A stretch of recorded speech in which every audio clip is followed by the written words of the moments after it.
Friends, कैसे हो आप लोग? उम्मीद करते हैं आप लोग बहुत अच्छे होंगे। तो एक बार फिर मैं अपने इस YouTube चैनल GR मैथ्स पे आप लोगों का स्वागत करता हूँ। और हमारे इस चैनल पे आप लोगों को एक बात बहुत बेहतर पता होनी चाहिए कि समझने और समझाने का काम बहुत बेहतर तरीके से होती है। तो आइए हम लोग कुछ लेक्चर्स को लेके हम अपने समझने और समझाने का काम आगे बढ़ाते हैं। आज मैं आप लोगों से जो डिस्कस करने वाला हूँ वो क्लास 11th का mathematics, class 11th mathematics NCERT, ठीक है, चैप्टर फर्स्ट, जिसका नाम है सेट्स। क्या है? सेट्स, ठीक है। और मैं सेट के बारे में पहले आप लोगों को बता दूं कि सेट जो है ना हमारा बहुत इंपॉर्टेंट टॉपिक माना जाता है। इसकी एक वजह है, सेट इंपॉर्टेंट इसलिए भी क्योंकि आगे आने वाले जो हमारे पास 2-3 चैप्टर है, पूरा उस चैप्टर का जो बेस है, जो बेसिक नींव कहते हैं जिसको, प्रॉपर हमारा यही है, यही सेट है, ठीक है। तो हम अगर इस सेट को एक बेहतर तरीके से अगर समझ पाते, एक एक पॉइंट पूरी क्लियरिटी के साथ अगर हम समझ पाते हैं, तो हम आगे आने वाले relation, function, one of the most important part 11th में भी और 12th में भी, आने वाले 12th में भी आप लोगों का ये एक एडवांस लेवल पे दिखाई देगा। तो इसलिए इसका आप अगर बेसिक अच्छे से समझ पाते हैं तो मैं उम्मीद इस बात की पूरी तरीके से कर सकता हूँ कि आप लोग रिलेशन और फंक्शन भी बहुत बेहतर तरीके से। तो हम लोग स्टार्ट करते हैं अपने first chapter class 11th mathematics की। चैप्टर फर्स्ट हमारे पास क्या है? सेट्स है। किस नाम से है? सेट्स। तो कहीं ना कहीं हम लोग अगर एक बहुत अच्छी तरह से एक बात को नोटिस करते हैं तो कहीं ना कहीं पे हमारे पास चैप्टर के नाम जो होते हैं ना वो भी बहुत कुछ इंडिकेट करते हैं, चैप्टर के नाम। तो सबसे पहले मैं चैप्टर के नाम पे आऊँगा। तो हमारे पास चैप्टर का नाम क्या मेंशन है? सेट्स है। क्या है? सेट्स। इस चैप्टर का नाम सेट भी हो सकता था, सेट ना रख के सेट्स क्यों लगाया गया? हर वर्ड के पीछे एक पूरी कहानी होती है, बस हमें समझने की जरूरत होती है, हमें देखने की जरूरत होती है उस पॉइंट ऑफ व्यू से। तो इसलिए पॉइंट ऑफ व्यू अच्छे होने चाहिए चीज़ों को देखने पर, वो तभी आएगा आप लोग जब उसके उसके लिए आप लोग अच्छी खासी प्रैक्टिस के तरफ जाए, ठीक है। तो हमारे पास चैप्टर का नाम क्या है? सेट्स। अगर मैं सेट्स चैप्टर बोलता हूँ तो इसका मतलब ये है कि ये कोई एक सेट, किसी एक रैंडम सेट की बात नहीं करेगा, ये नंबर ऑफ सेट की बात करेगा, नंबर ऑफ सेट्स, बहुत सारे सेट की बात करेगा। हमें बहुत सारे सेट्स इसमें पढ़ने और हमने पढ़े भी हैं। हमने पढ़े क्या है हम उसके बारे में पहले बात करेंगे। बेसिक का मतलब यही है कि कोई भी अगर एक वर्ड इंट्रोड्यूस किया है तो हम पहले उस वर्ड के बारे में ये जानने की कोशिश करते हैं कि हमने पढ़ा क्या है पहले इससे रिलेटेड, उसके बाद हम चीज़ों को एडवांस लेवल पे क्या पढ़ने वाले हैं हम इसके बारे में जानते हैं, ठीक है। तो हम लोग पहले ये देखेंगे कि हमने सेट में क्या क्या पढ़ा है। हम जब 10th क्लास में हमने कहीं ना कहीं सेट्स पढ़ा है, भले ही हमने चीज़ों को ऑब्जर्व नहीं किया उस वक्त, आप लोगों को थोड़ा सा पता नहीं होगा, तो मैं आप लोगों को इंट्रोड्यूस करवा देता हूँ कि हमने क्या क्या पढ़ा है और हम क्या पढ़ने वाले हैं। तो सबसे पहले मैं सेट की बात करता हूँ। तो सेट हमारे पास ना होके सेट्स है, मतलब बहुत सारे सेट्स हैं। तो मैं स्टार्ट करता हूँ लिखने के लिए। तो मैं यहाँ पे अगर लिख दूँ नेचुरल नंबर का सेट, हम बहुत बेहतर तरीके से इस चीज को जानते हैं कि नेचुरल नंबर का एक सेट है, ठीक है, ये बात आप लोगों को पता है। लेकिन वो सेट क्यों है, वो सेट क्यों बोला जाता है उसे, वो हम उसके पीछे का जो भी थोड़ा सा ग्राउंड है वो हम यहाँ पढ़ेंगे चैप्टर 1 में, क्लास 11th के मैथमेटिक्स में, ठीक है। हम लोग ये जानेंगे कि वो सेट क्यों बोला जाता है उसको, ठीक है। और हम लोग कहीं ना कहीं चीज़ों को मैच करेंगे पीछे वाले से कि हाँ इस वजह से ये सेट बोला जाता है। और हमने सेट क्या क्या देखा? हमने होल नंबर का सेट देखा, होल नंबर का सेट देखा हमने। और बेसिकली बात करूं मैं, इंटीजर का सेट देखा हमने इंटीजर्स का भी सेट देखा, हमने रेशनल नंबर का सेट देखा, हमने रेशनल नंबर का सेट देखा, हमने कहीं ना कहीं रियल नंबर का सेट देखा, हमने कहीं ना कहीं रियल नंबर का सेट देखा। और मैं एक बात करूं तो कहीं कि हमने प्राइम नंबर का सेट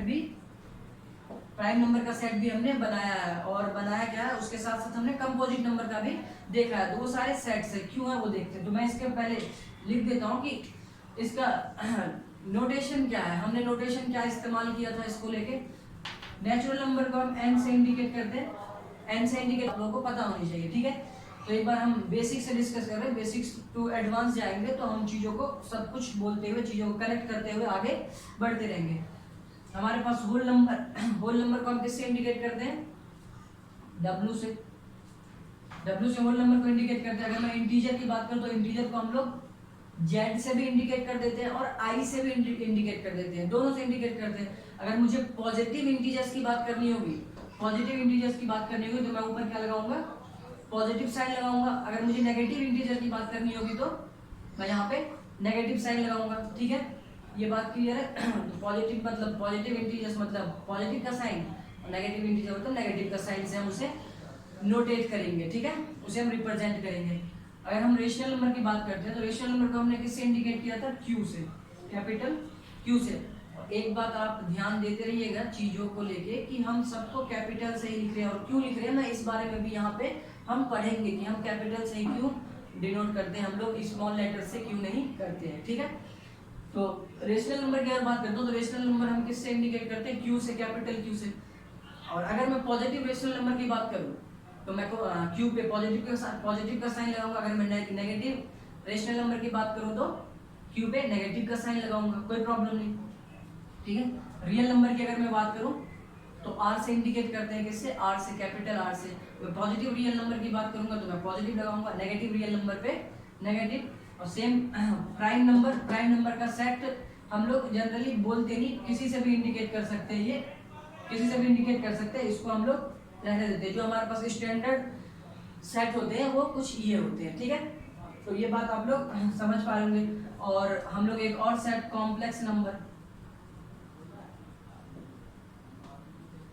नंबर का सेट जो हमने 10th में तो नहीं पढ़ा है, इंट्रोड्यूस हमने किया मेरे लेक्चर में, कहीं ना कहीं मैं अपने लेक्चर में ये बात बताता रहता हूँ कि हमारे जो चैप्टर्स आगे के हैं वो हम आगे उसको डिस्कस करेंगे। तो कॉम्प्लेक्स नंबर आप लोग 11th का एक चैप्टर है, 11th क्लास का एक चैप्टर है कॉम्प्लेक्स नंबर। इसको हम सी से इंडिकेट करते हैं, कैसे, सी से, कैपिटल सी से हम इसको इंडिकेट करते हैं, ठीक है।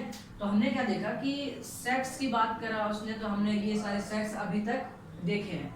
अच्छा सेट्स, ठीक है, हमने देख लिए ये सारे सेट, और इसमें कौन कौन से नंबर होते हैं ये आप लोगों को भी पता है। और अगर इसमें थोड़ा सा भी आप लोगों को डाउट अगर होता है तो क्लासिफिकेशन ऑफ नंबर सिस्टम का मैंने कंप्लीट वीडियो तैयार किया, आप लोग उस वीडियो को देखिए, बहुत अच्छे तरीके से आप लोग की अंडरस्टैंडिंग डेवलप हो जाएगी। लिंक डिस्क्रिप्शन में है, आप लोग उसे देखें, ठीक है। नेचुरल नंबर की बात करूँ तो वो कहाँ से स्टार्ट होता है, 1 to infinity, 1 2 3 काउंटिंग नंबर्स, ठीक है। Whole number 0 to infinity। Integer की बात करूँ तो पॉजिटिव इंटीजर तो प्लस इंटीजर तो इंटीजर होता है, दोनों उसमें पॉजिटिव लगेंगे, माइनस इंफिनिटी से प्लस इंफिनिटी तक, ठीक है। रेशनल नंबर की बात करूँ तो पी वैक्यू के फॉर्म में जो होता है वो सारे हमारे रेशनल नंबर होते हैं, ठीक है। रियल नंबर की बात करूँ मैं तो real number set collection set of rational and irrational number का जो कलेक्शन होता है हमारे पास सेट का, वही हमारा क्या होता है, रियल नंबर का, ठीक है। कॉम्प्लेक्स नंबर में हमारा वो होता है a प्लस आई बी, जिस फॉर्म में होता है हमारे पास, इसको इसमें कैसे नंबर होते हैं, a प्लस आई बी, इस फॉर्म में नंबर्स होते हैं। वो हम जब चैप्टर स्टार्ट करेंगे तो इसके बारे में पढ़ेंगे, ठीक है। तो अब आते हैं हम अपने इस लेवल पे कि हमें यहाँ क्या है। तो सबसे पहले सेट समझने के लिए कि सेट चीज क्या हमें बताता है, तो हम लोग कुछ एग्जाम्पल के थ्रू चीजों को डेवलप करेंगे। तो मैंने कुछ एग्जाम्पल आप लोगों के सामने यहाँ पे लिखे हुए हैं, मैं इसको एक एक करके समझाना स्टार्ट करता हूँ, आप लोग बहुत बेहतर तरीके से इसे देखिए। तो सबसे पहले मैंने क्या लिखा है कि द कलेक्शन, हम ये जानेंगे कि सेट क्या होता है, सेट क्या होता है। इसकी डेफिनेशन जो हमारे बुक में दे रखी, पहले मैं उसे लिख देता हूँ। डेफिनेशन जो हमारे बुक में है वो well defined collection of object. क्या बोला मैंने definition, well defined collection of objects, well defined, यही दो वर्ड हमारे पूरे सेट को क्या करता है, एक्सप्लेन कर देता है पूरे सेट को, ठीक है। वेल डिफाइंड हम बात करेंगे अभी, यहाँ हम एग्जांपल्स में ये सारी बातें देखेंगे।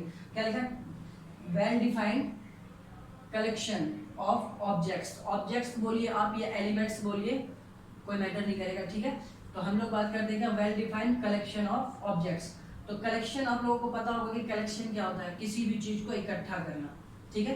कलेक्शन मतलब कि मैं चीजों को एक उधर से यहाँ से उठा के लाया, सबको मैंने इकट्ठा कर लिया, ठीक है। तो हमारे चीजों को इकट्ठा करके एक साथ रखने को हम क्या कहते हैं, उसे कलेक्शन कहते हैं, ठीक है। इतनी सी बात है। और ऑब्जेक्ट्स मतलब वही सारे ऑब्जेक्ट्स जो हम लेके आएंगे। अब वेल डिफाइंड का मतलब ये होता है कि पूरी तरीके से वो डिफाइंड हो, जिस कलेक्शन को हम इकट्ठा कर रहे हैं, इकट्ठा करके जिसको हमने रखा है, जिस ऑब्जेक्ट्स को, वो ऑब्जेक्ट क्या होने चाहिए, पूरी तरीके से वेल डिफाइंड होनी चाहिए।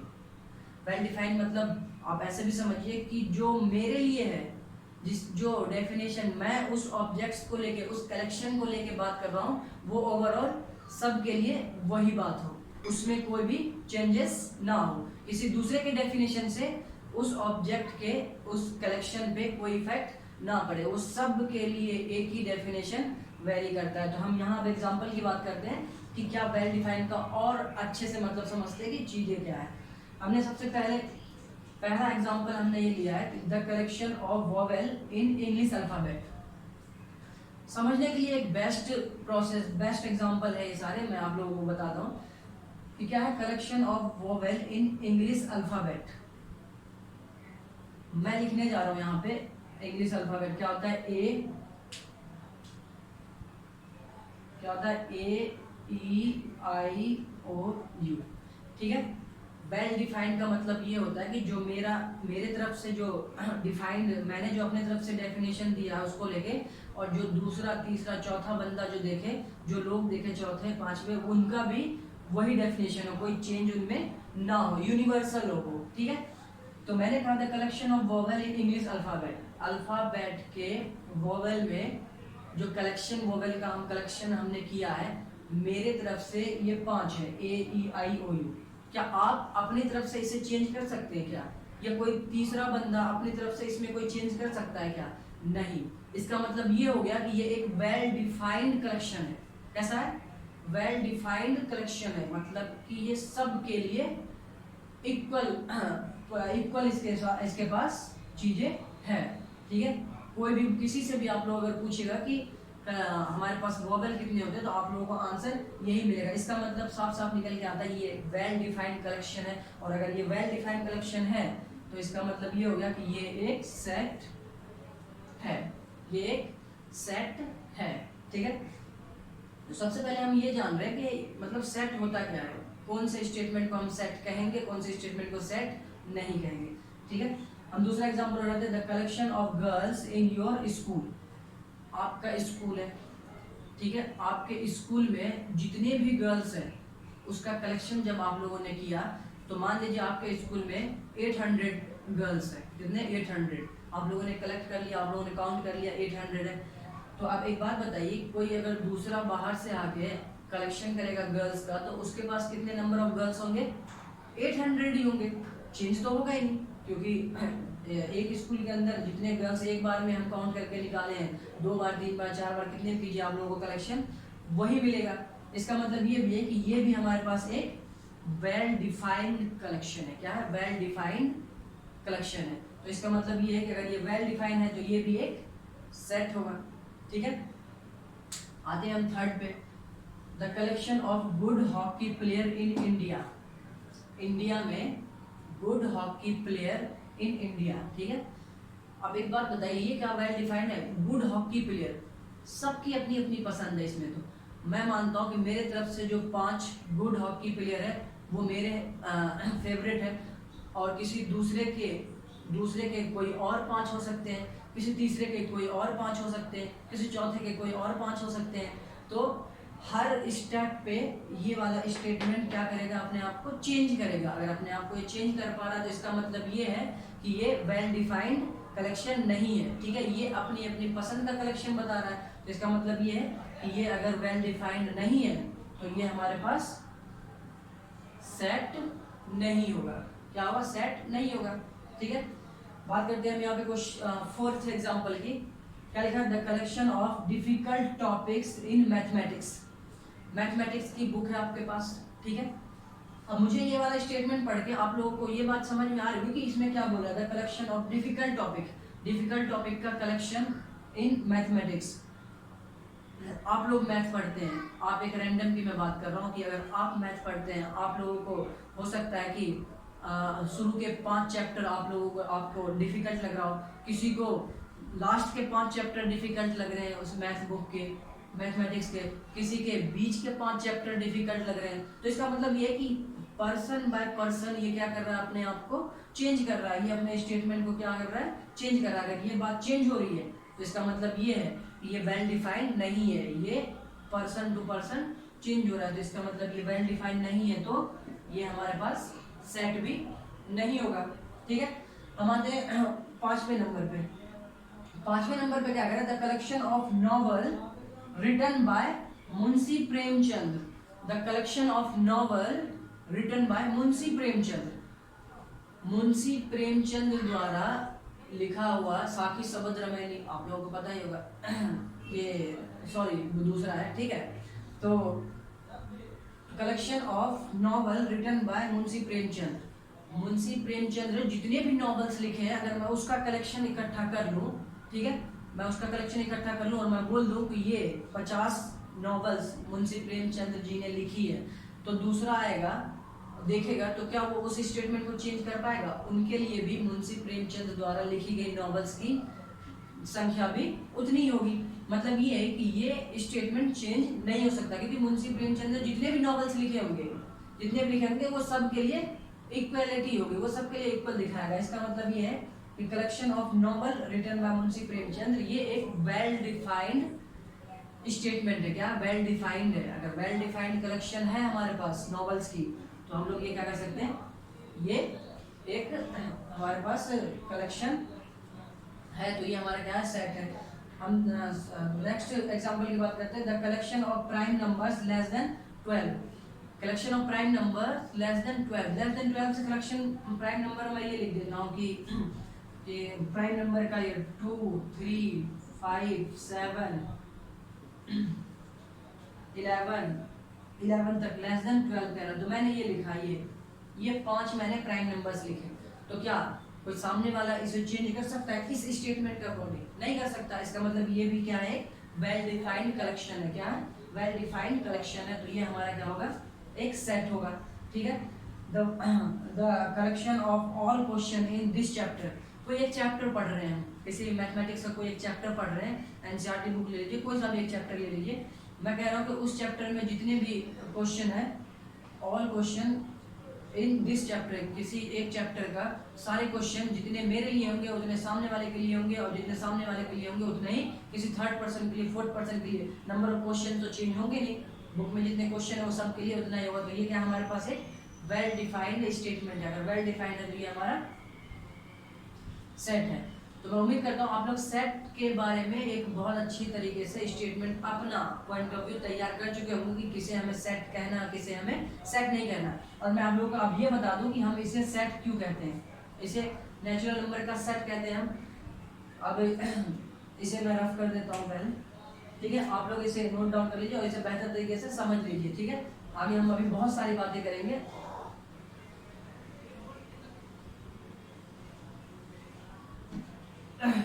तो ये हमारे पास क्या होता है, well defined collection of object, ठीक है।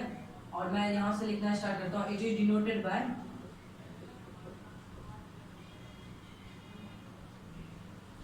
It is denoted by capital letter of alphabet,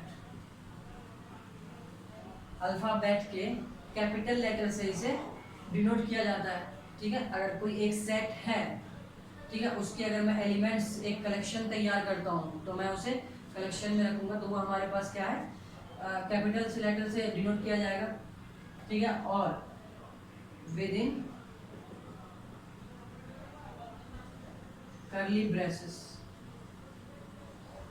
किसे, कर्ली ब्रेसेस, मतलब हम उसे इस ब्रैकेट से इंडिकेट करते हैं, और ना इससे और ना ही इससे, इन दोनों ब्रैकेट से हम सेट को डिनोट नहीं कर सकते। किसी भी सेट के कलेक्शन को अगर मुझे रखना है तो किसके अंदर रखूंगा, मैं इस ब्रैकेट के अंदर रखूंगा, ठीक है। तो ये छोटी छोटी बातें, ये भी हमें कहीं ना कहीं सेट बताता है, ठीक है। ये वाली बातें हमें ये चीजें करनी है, ठीक है। तो उसको हम विद इन कर्ली ब्रेसेस के अंदर उसको जितने भी हमारे पास वेल डिफाइंड कलेक्शन होते हैं उसको कहाँ रखते हैं हम, कर्ली ब्रैकेट के अंदर। तो मैं एक एग्जांपल लेता हूँ,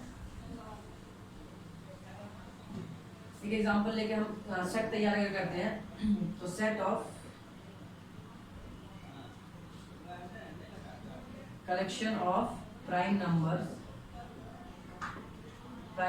लेस देन, अभी हमने एक तैयार किया था लेस देन 12, 12 से नीचे हमने जो कलेक्शन तैयार किया था, क्या किया था, वो 2 3 5 7 एंड 11, ये हमने कलेक्शन तैयार कर लिया। अभी इसको सेट नहीं करेंगे, ये सेट है लेकिन अब इसको रिप्रेजेंट करेंगे कैसे।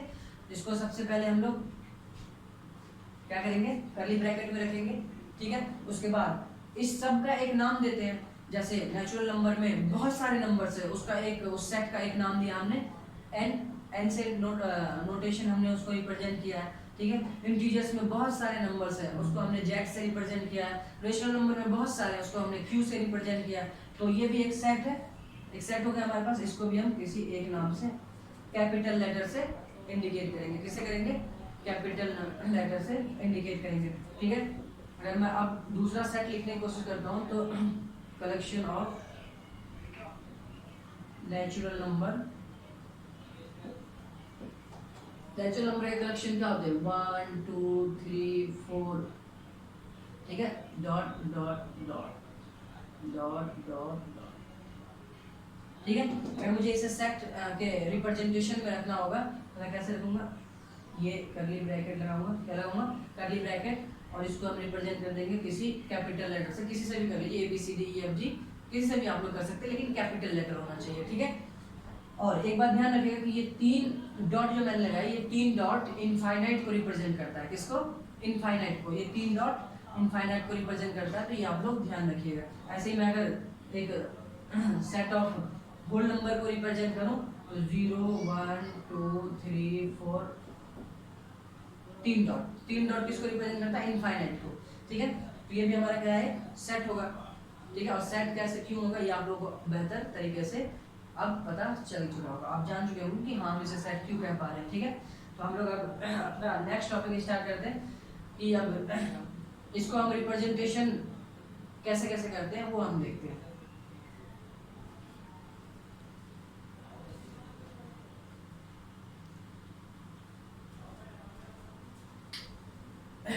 तो इसका अब रिप्रेजेंटेशन और उसके बाद टाइप्स ऑफ सेट्स के बारे में हम अपने नेक्स्ट वीडियो में देखेंगे। तो आप लोग बहुत अच्छे तरीके से पहले इसको अच्छे से समझ लीजिए। हम लोग नेक्स्ट वीडियो में अपना रिप्रेजेंटेशन ऑफ सेट के रिप्रेजेंटेशन कैसे होते हैं, किस टाइप से होते हैं वो हम देखेंगे, और टाइप ऑफ सेट्स देखेंगे, और फिर उसके बाद हम क्वेश्चंस को एक बेहतर तरीके से सॉल्व करने की कोशिश करेंगे। तो मैं आप लोगों को एक बात बता दूं कि आप लोग जल्दी से अगर सब्सक्राइब नहीं किया आप लोगों ने तो इस चैनल को सब्सक्राइब कीजिए, क्योंकि मैं इसमें बहुत आराम से चीज़ों को आप लोगों को समझाऊंगा, एकदम बेसिक चीज़ों से कनेक्ट करके एडवांस लेवल तक आप लोगों को मैं चीज़ों को कनेक्ट करके रिप्रेजेंट कर दूंगा। तो आप लोग समझने समझाने के लिए बिल्कुल भी टेंशन ना लें।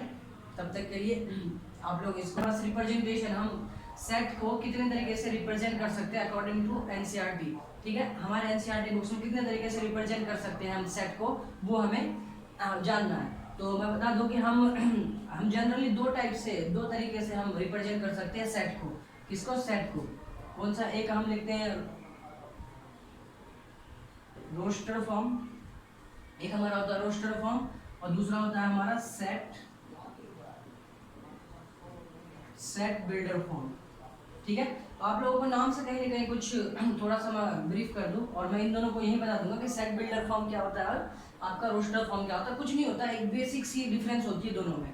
बेसिक सी डिफरेंस क्या, अभी हम तो चीज़ें तो हम कहीं ना कहीं चीज़ें जानते ही हैं। अगर मैं एक नॉर्मल सा एग्जांपल ले लेता हूँ कि एक हमारे पास सेट है 1 2 3 4, ये हमारे पास एक नेचुरल नंबर का सेट है। अगर मैं इसको ऐसे लिखता हूँ न्यूमेरिकली तो मैं इसे क्या पाऊंगा, क्या, ये रोस्टर फॉर्म में, किसमें, रोस्टर फॉर्म में। और इसी को मैं सेट बिल्डर फॉर्म में लिखने की कोशिश करूँ तो A इक्वल टू, इसे हम क्या लिखेंगे, थ्योरेटिकली लिखने की कोशिश करेंगे सेट बिल्डर फॉर्म में, कि हम एक इसका ऐसा सेट बिल्ड करेंगे जो इस बात को अपने पूरे स्टेटमेंट में कवर कर सके, इस बात को अपने स्टेटमेंट में कवर कर सके। रोस्टर फॉर्म कह रहा है तो हम उसे न्यूमेरिकली लिखेंगे, हम उसे नंबर इंट्रोड्यूस करेंगे। लेकिन अगर हम उसे सेट बिल्डर फॉर्म में लिखते हैं तो हम उसको थ्योरेटिकली लिखने की कोशिश करेंगे। तो हम क्या करते हैं, A इक्वल टू, सेट में हमने सेट का सिंबल लगाया x, ठीक है, x लिखा। अच्छा x क्या है,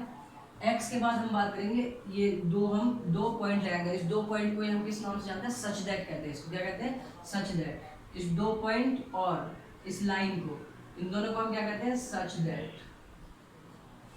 क्या कहते हैं हम इनको, सच दैट कहते हैं, ठीक है। तो x, अब लिखेंगे कि x क्या है। हमने एक x तो मान लिया एक सेट में, x है क्या, मैं बात करता हूँ कि x इज नेचुरल नंबर। अगर मैं इतनी सी बात लिख देता हूँ कि x क्या है, x इज नेचुरल नंबर, तो कहीं ना कहीं ये बात हमारा इसको फॉलो कर रही है। देख सकते हो आप लोग x, वो सारे x आएंगे, वो सारे x जो x क्या होंगे, x is natural number, x क्या होगा, वो नेचुरल नंबर। एक मैंने एक छोटा सा एग्जांपल आप लोगों के सामने ये रखा है। अब मैं अगर दूसरा एक सेट लेके रखता हूँ कि 5 10, एक मैंने सेट तैयार किया, ये रोस्टर फॉर्म में, किसमें है, रोस्टर फॉर्म में। अगर मैं यही लिखता हूँ कि यहाँ पे b इक्वल टू ये हमने सेट रखा, ठीक है, तो ये x कैसा, x is natural number. x अगर मैं लिखता हूँ यहाँ पे such that x equal to 5n, मैंने क्या लिख दिया, x equal to 5n, where n is natural number less than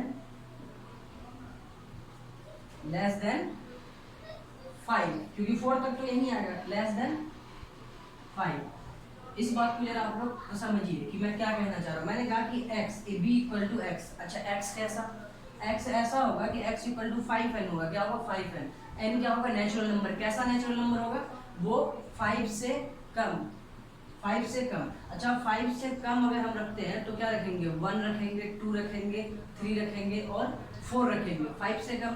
और मैं यहाँ पे अगर ये बात कर रहा हूँ कि x इक्वल टू 5 है ना, तो x इक्वल टू 5 की जगह 1 रखेंगे तो 5 आएगा, एक x हमारा पहला 5 होगा। n की जगह मैं 2 रखूँगा तो 10 आएगा, 3 रखूँगा तो 15 आएगा, और ये n अगर मैं 4 रख देता हूँ तो 20 आएगा। तो ये हमारा क्या है, सेट बिल्डर फॉर्म है, ठीक है। और अगर मैं एक और एग्जांपल लिखता हूँ c, मैं यहाँ पे लिख देता हूँ 2 3 5 7, मैंने ये लिख दिया एक सेट बिल्डर, ये मैंने एक रोस्टर फॉर्म लिखा है इसका, ठीक है। रोस्टर फॉर्म अगर मैंने लिखा है तो मैं यहाँ पे क्या करूँगा, c अगर यहाँ पे मैं सेट बनाता हूँ तो मैं लिखूँगा वो सारे x, सच दैट कैसा x is prime number, x is prime number less than 11,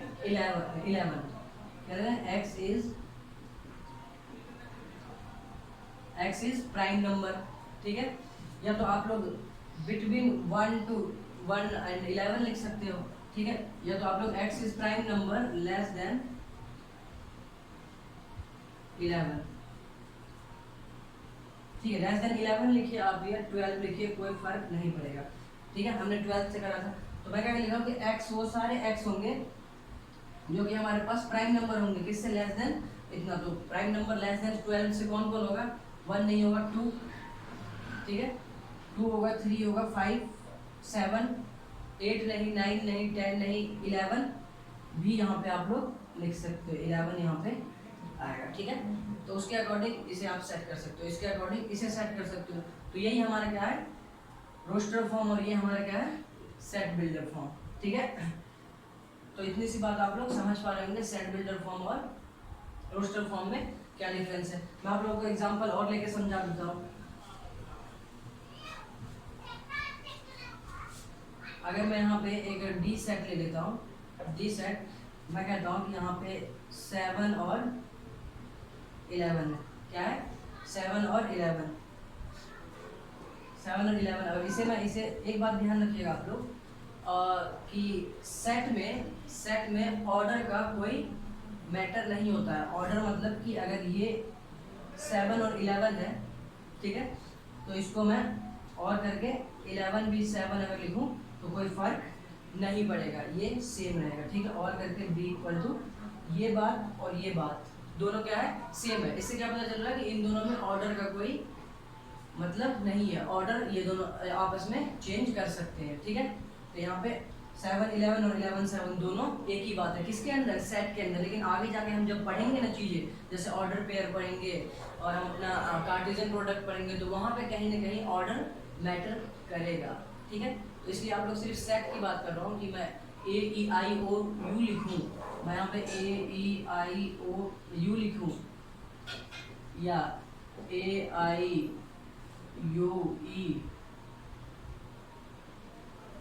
या O ऐसे लिखूँ, ये दोनों क्या है, एक ही बात है, ठीक है, सेट के अंदर। अगर मैं सेट की बात कर रहा हूँ तो ठीक है, हाँ। तो ये आप दोनों का बराबर। इसको मैं यहाँ लिखने की कोशिश करता हूँ तो आप लोग समझ पाएंगे कि d इक्वल टू एक्स, वो सारे x कैसे x, such that x is prime, x is prime number. x क्या होगा, प्राइम नंबर। मैं ये भी कर सकता हूँ